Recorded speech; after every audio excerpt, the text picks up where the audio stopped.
समाजात आपण व्यक्ती म्हणून जगत असताना, घरामध्येही आपण जगत असताना आपली अनेक नाती असतात. आपण कोणाचे भाऊ बहीण असतो, कोणाचे मित्रमैत्रीण असतो, कोणाचे आईवडील असतो, कोणाचे नवरा बायको असतो.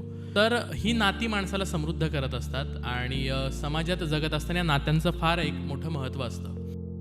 लग्न म्हणजे काय? शेवटी लग्न म्हणजे आकर्षण नाहीये. लग्न हे कर्तव्य आणि जबाबदारीचं ओझं आहे. तर हे ओझं म्हटलं तर ओझं होतं, हे आनंदाने केलं तर ते ओझं वाटत नाही. नाती कशी जपली पाहिजेत आपण? नात्यांमध्ये अडचणी आल्यानंतर त्याच्यावर संवाद साधून आपण कसं ओव्हरकम केलं पाहिजे? कारण ही नाती टिकली तरच आपले त्यांच्याशी संबंध चांगले टिकणार आहेत. हे नातेसंबंध जपायचे असेल तर आपल्याला व्यक्त होता आलं पाहिजे. सॉरी म्हणण्याची सवय किंवा सॉरी म्हणण्याची वृत्ती कशी डेव्हलप करू शकतो एखाद्या व्यक्ती? माणूस म्हणून जगत असताना नात्यांची गरज काय? अहंकार गेला तुका म्हणे देव झाला म्हटलंय. म्हणजे जेव्हा अहंकार जर गेला पूर्णपणे तो देव झाला. आणि प्रपंचामध्ये जो अहंकार आहे तो गेला तर सुखी झाला.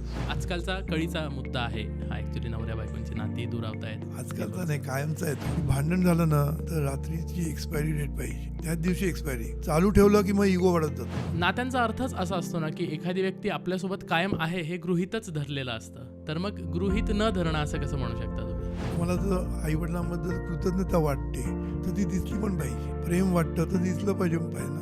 त्यामुळे हे जोपर्यंत दिसत नाही तोपर्यंत लोकांना पण कळत नाही. दुसऱ्याच्या आनंदात आपला आनंद शोधणं हे प्रॅक्टिस करून अचीव करण्यासारखं आहे. गृहीत धरणं जेवढं वाढत जाईल तेवढे मग संबंध दुरावायला सुरुवात होते. म्हणून नात्यामध्ये कायम गोडवा पाहिजे असेल तर नात्यांना कायम खतपाणी घातलं लागतं. मुलींकडे पैसा आलेला आहे, मुलींकडे करिअर आहे, तर मुली ॲग्री करत नाहीत लगेच.